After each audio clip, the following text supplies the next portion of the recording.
Hi, welcome to part two of Newmans and Kramers. This is a shorthand I've come up with to differentiate between the two kinds of people who can harm you in your life. The one who does it on purpose, and the one who does even worse things unintentionally in the context of thinking they're doing you a favor.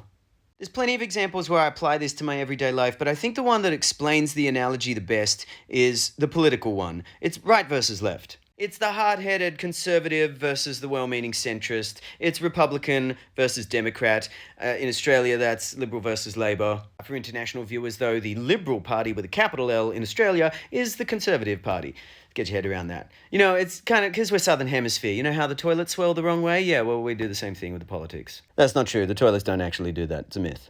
See, conservatives, they'll look you in the eye and tell you who they are. They're like, well, we hate the gays and women and foreigners and the poor and anyone who threatens the power structure of wealthy white men. So all our policies are going to be dictated around benefiting us.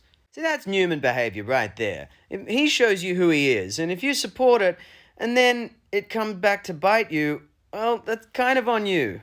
Democrats, though, straight up Kramers, always insisting that they're on board with all of the progressive ideals that will get their base to vote for them, and then when they get into power, they just do the same things as the Republicans. And they have to get dragged kicking and screaming further to the left by actual progressives. See, that was one of the main things I hated about Kramer growing up watching it, and as somebody who likes to think that they're progressive, it's one of the things I hate about trying to vote left-wing these days. I know not to vote conservative because it comes with a warning label that says poison on it.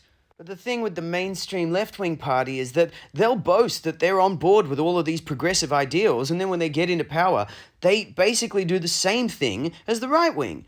And to me, it's the pretense of that. It's textbook Kramer behavior. Because you're trying to convince everybody, including yourself, that you're a good person and you have good intentions. But if there is functionally no difference between you and the people that you condemn as being the bad guys, then isn't that so much worse that you use those ideals in order to gain power? Don't you think? Kramers. Follow for part 3, where I'm going to be talking about bad drivers.